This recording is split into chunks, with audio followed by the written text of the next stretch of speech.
எப்போ உங்களுக்கு பகவானுடைய சிந்தனை வருதோ அப்போல்லாம் நம்ம வந்து ஜெபம் பண்ணுவோம். அதாவது சிந்தனையில் இருக்கிறதும் அதை பாடி புகழ்த்துறதும் ரொம்ப நல்லது. உலகத்தில் பகவானை வச்சு பகவானை பாடி புகழ்த்துறது. அஞ்சலி சாங் பார்த்தீங்கன்னா இதயத்தில் ராமனை வச்சுக்கிட்டு ஜெய் ஸ்ரீராம் சொல்லிட்டு இருந்தோம் இல்லையா? அதை பாடி புகழ்த்திக்கிட்டே இருக்கணும். அப்போதான் நமக்குள்ளதான் வளரும்.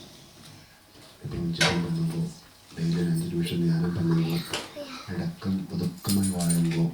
அலங்காரத்தில் வாழணும், ஆனால் அடக்கம் ஒதுக்கமாய் வாழணும்.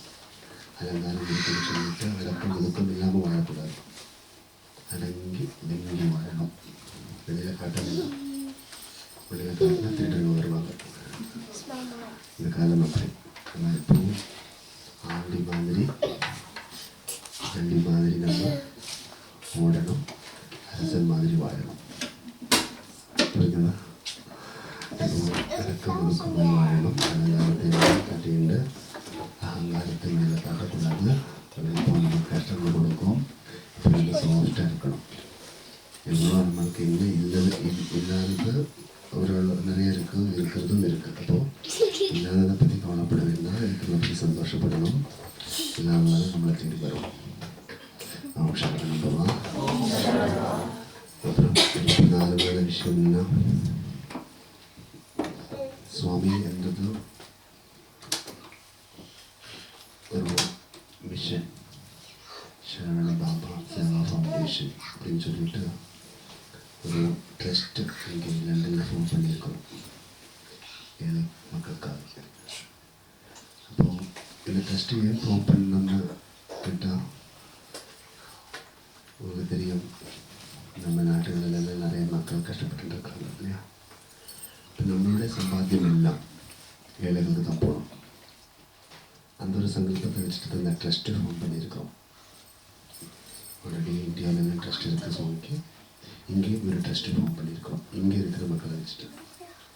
இப்போ இந்த ட்ரஸ்ட்டு ஏன் ஃபார்ம் பண்ணியிருக்கோம்னா, இங்கே இருந்த சுவாமிக்கு கிடைக்கிற ஒவ்வொரு பின்னையும் அதை சேர வேண்டிய இடத்துல போய் சேரணும். சுவாமி ஒன்றும் தூக்கிட்டு போவாது. சுவாமிக்கு தேவையில்லை. இது ஏழை மக்களுக்கு உதவியாக இருக்கணும் இந்த சரவண பாபா சேவா ஃபவுண்டேஷன். அப்போ அதுக்கு ஒரு காம்பவுண்டு வாழ இருக்கணும் தானே, அப்படி நல்லா அழகாக இருக்கும். அதுக்கு ஒரு ட்ரஸ்ட்டு ஃபார்ம் பண்ணியிருக்கிறோம். அப்போது அந்த ட்ரஸ்ட்டு நல்லபடியாக நடந்துன்றது. இப்போ ஒரு மெம்பர்ஷிப்பு என்றிட்டு அந்த ட்ரஸ்ட்டு எல்லாருக்கும் மெம்பர்ஷிப் எடுக்கிறது வசதி பண்ணி கொடுத்துருக்கு. இப்போ உங்களுக்கு அந்த ட்ரஸ்ட்டில் அண்டரில் அந்த மெம்பர்ஷிப் எடுத்துகிட்டு இந்த ட்ரஸ்ட்டில் உங்களுக்கும் சர்வீஸ் பண்ணலாம். உங்களுக்கு கிடையாது, உங்களோட இருக்கிறவங்க. நம்ம எதுவும் எதிர்பார்க்கக்கூடாது. அடுத்தவங்களுக்கு நம்மளால் என்ன பண்ண முடியும், அதான் லைஃப். நீங்கள் என்ன சாப்பிட்டு நான் கேட்க மாட்டேன், நீங்கள் அடுத்தவங்களுக்கு என்ன சாப்பாடு போட்டேன் அது நான் கேட்கும். அப்போ முடிகிற அளவுக்கு சர்வீஸுக்கு உங்களுக்கும் இந்த சர்வீஸ் கமிட்டியில் உங்களுக்கும் வரலாம். அப்போ அது இப்படி இங்கே இருக்கிற தாய்மார்கிட்ட கதைச்சிக்கும்போ அப்போது அவங்களுக்கு ஒரு மெம்பர்ஷிப்பு ஃபார்ம் எல்லாம் கொடுக்கும். ஆசை இருந்தால், அந்த யோகம் இருந்தால் தான் நமக்கு அந்த மனம் வரும். ஆசை இருந்தால் செய்யலாம்.